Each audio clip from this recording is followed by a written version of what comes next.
क्या आपने कभी सुना है कि भगवान जगन्नाथ ने स्वयं पुजारियों को डांट लगाई हो सिर्फ इसलिए कि एक गरीब भक्त की केले की छाल वाली माला मंदिर में स्वीकार नहीं की गई?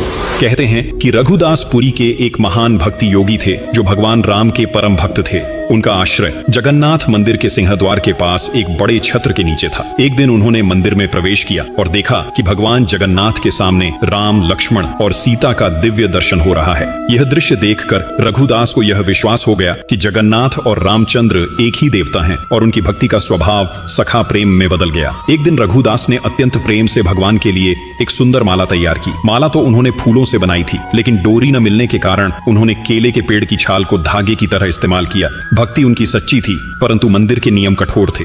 जब उन्होंने माला पुजारी को दी तो उसने तुरंत मना कर दिया, क्योंकि केले की छाल मंदिर में अपवित्र मानी जाती थी। यह सुनकर रघुदास का हृदय टूट गया। वह माला लेकर अकेले रोते हुए अपने आश्रय लौट गए। उस रात मंदिर के पुजारियों ने व्रत रखा। उम्मीद थी कि भगवान स्वयं कोई संकेत देंगे, और सच में रात के गहरे सन्नाटे में भगवान जगन्नाथ उनके सपने में प्रकट हुए। भगवान ने कठोर स्वर में कहा, तुमने रघुदास की माला ठुकराकर उसकी भक्ति का अपमान किया है। वह माला मेरे लिए सबसे प्रिय है, क्योंकि वह प्रेम से बनी थी, न कि नियमों से। वह इस समय घर में बैठा रो रहा है, भूखा प्यासा। जब तक उसकी माला मेरे गले में नहीं चढ़ाई जाती, तब तक मैं कोई पूजा स्वीकार नहीं करूंगा। सुबह होते ही पुजारी भागते हुए रघुदास के पास पहुंचे, उनके चरणों में गिरकर क्षमा मांगी और प्रेम पूर्वक माला मंदिर ले गए। जब वही माला जगन्नाथ के गले में अर्पित की गई, कहते हैं कि पूरे गर्भगृह में एक अद्भुत सुगंध और दिव्य प्रकाश फैल गया, मानो स्वयं भगवान ने अपनी प्रसन्नता प्रकट की हो। जगन्नाथ वही भगवान हैं जो सबसे पहले अपने छोटे भक्त मित्र के आंसू पोंछते हैं। इसलिए कमेंट में जरूर लिखना, जय जगन्नाथ।